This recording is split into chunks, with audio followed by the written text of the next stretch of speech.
manger. Et ben au participe passé pour le verbe eat, manger, ce sera différent. Il y a plusieurs verbes en anglais où ces trois formes ne se conjuguent pas normalement.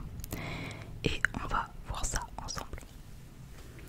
Je vous donne une petite précision. Normalement, quand un verbe, par exemple au prétérit, on le conjugue normalement, en mode il n'est pas irrégulier, on rajoutera ed à la fin. Et donc ça, ce sera la forme du passé simple en anglais. Mais par exemple, pour le verbe manger, eat, comme je vous ai dit, on va pas dire eated. Ça n'existe pas, on dit ate.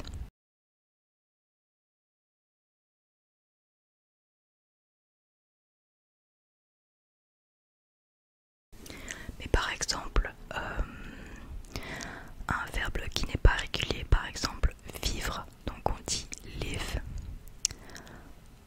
En anglais, vu que ce n'est pas un verbe irrégulier, on rajoutera le ed à la fin pour donner cette forme de passé. Donc on dira I lived, I lived. Voilà, voilà. Alors,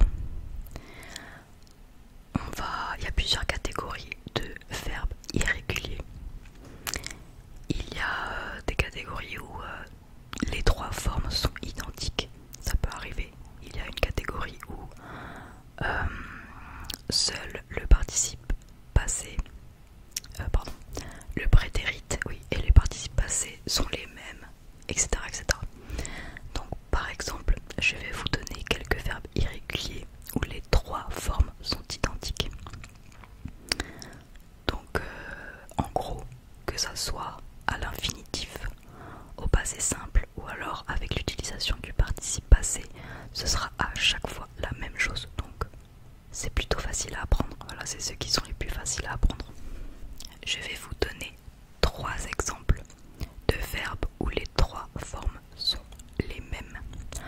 On a par exemple le verbe couper. Couper, couper, couper.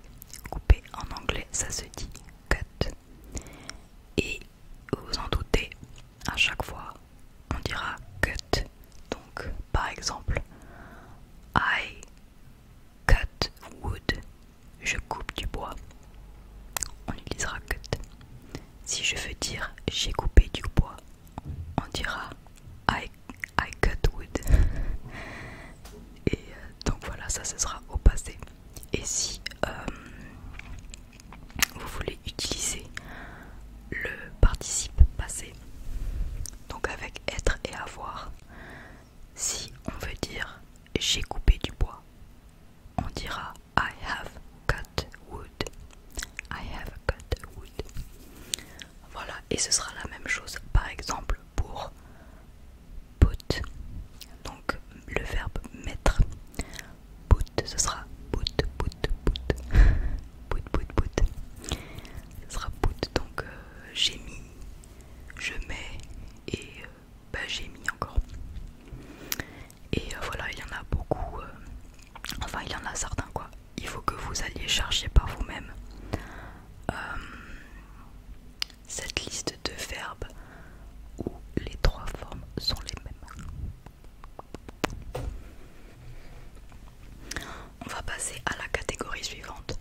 Donc là c'est la catégorie où la base verbale, donc l'infinitif, et le participe passé sont les mêmes. Donc je vais vous donner un exemple. Par exemple, courir. Courir en anglais, ça se dit run. Au prétérit, on dira run, donc avec un N, avec un A, pardon. Donc, à l'infinitif, ce sera run. Au prétérit, ce sera run, I run, j'ai couru. Et du coup, avec le participe passé, ce sera de nouveau run.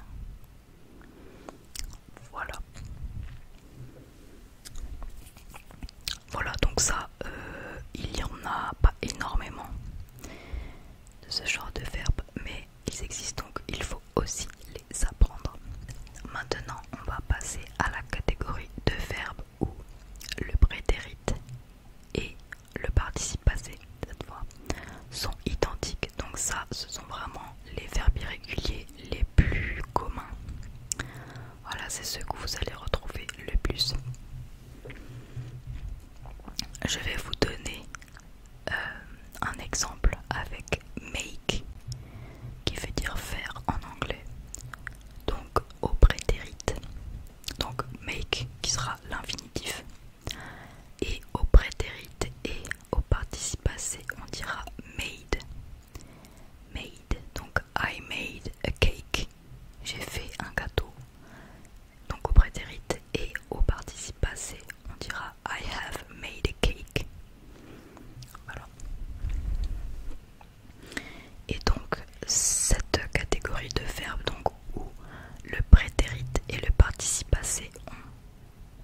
sont identiques.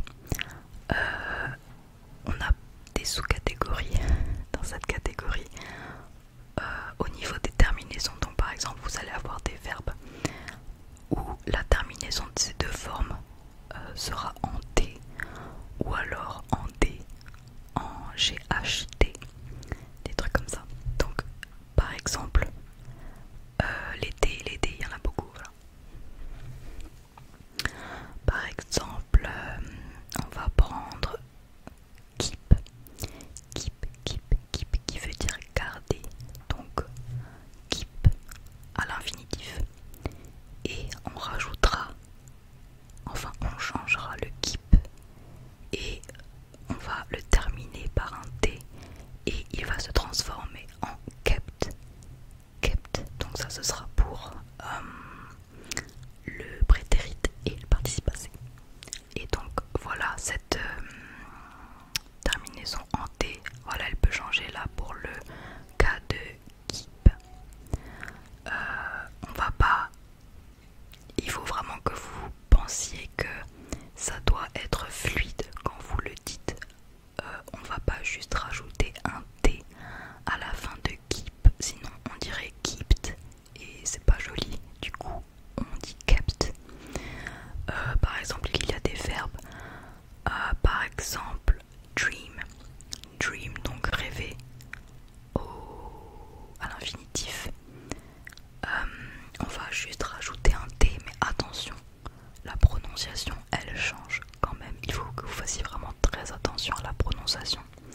Par exemple tout à l'heure je vous ai dit qu'il y a des verbes où les trois formes sont identiques, par exemple read, mais attention,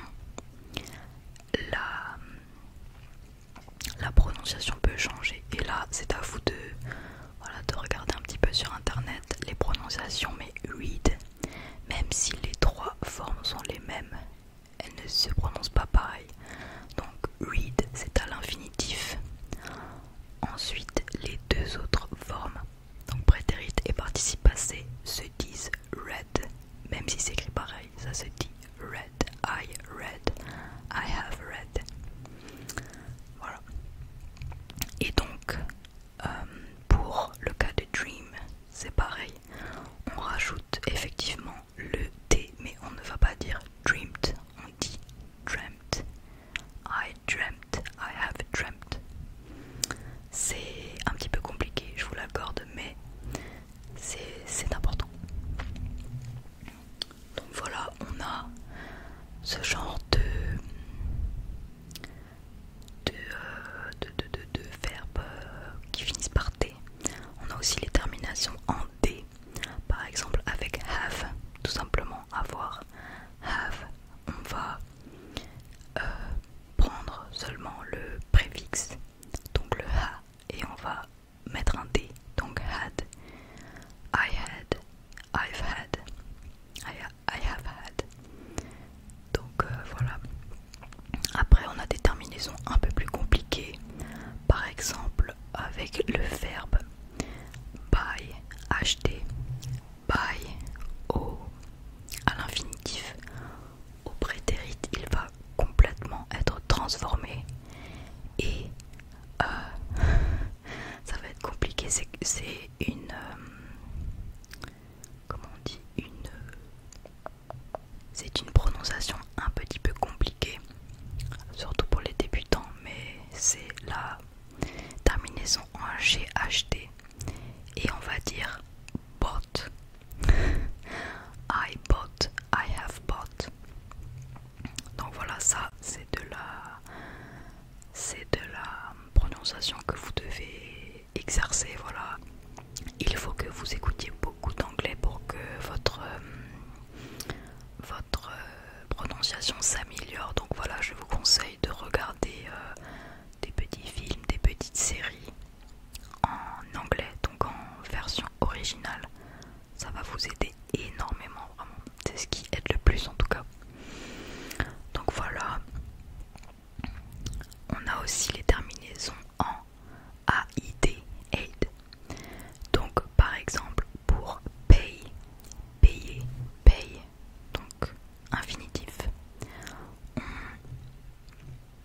aura le Y et on rajoutera id, donc terminaison en AID, et ce sera au prétérit et au participe passé. Paid, paid, I paid, I have paid.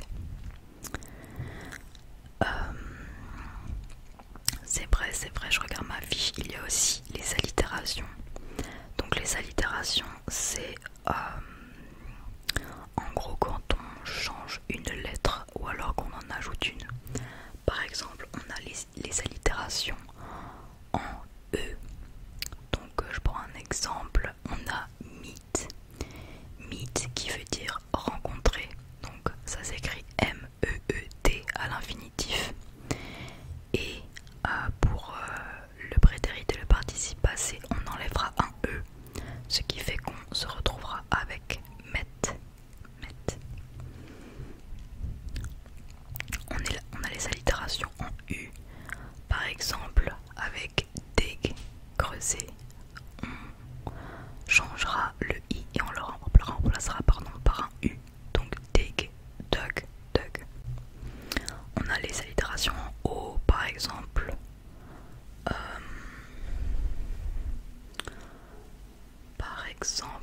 Je vais essayer de vous prendre un exemple un peu plus dur parce que bon, si c'est juste changer une lettre. Par exemple, avec le verbe tell, donc qui est dire, tout simplement tell, il va changer, mais ce sera quand même juste une allitération en O et il deviendra told. I told, I have told. On a en A. Ah oui, on a en hound aussi. Par exemple, find qui veut dire trouver à l'infinitif. Donc on a find, on va le transformer en found. Found, I found. Et donc voilà. Il y a beaucoup de formes différentes. Mais donc ceux-là c'est quand même les plus faciles à apprendre. Parce que c'est vrai qu'il faut les apprendre par cœur, c'est ce qu'on vous dit. Mais je vous promets que franchement ça, si vraiment vous écoutez de l'anglais souvent et que vous essayez de construire des phrases avec ces verbes, ça va rentrer tout seul et au fur et à mesure vous n'allez même plus vous rendre compte que vous les utilisez, ça deviendra naturel. Mais donc voilà, ces verbes où il y a certaines formes qui sont identiques sont plus faciles, mais il y a évidemment des verbes où toutes les formes changent, donc aucune forme n'est identique. Et là, oui, ça peut être un peu plus compliqué. Je vous donne un exemple. On va prendre drink, donc drink qui veut dire boire à l'infinitif. Pour le prétérit, il deviendra drank, donc on le remplace par un A, drank. Et pour le participe passé, ce sera drunk. Donc voilà, et c'est souvent comme ça. Donc il y a des catégories où le A deviendra U, mais il y a aussi des catégories où en fait le prétérit va changer de l'infinitif et pour le participe passé on va ajouter la terminaison EN à la fin de la forme. Il faut suivre à la fin de la forme du prétérit. Par exemple, je vais prendre speak, parler. Speak à l'infinitif. On aura ensuite spoke, I spoke. Donc ça ce sera au prétérit. Et pour l'utilisation du participe passé, on va rajouter EN à la fin de spoke, ce qui veut dire qu'on aura spoken, I have spoken. Donc voilà, il y en a aussi pas mal des comme ça. Et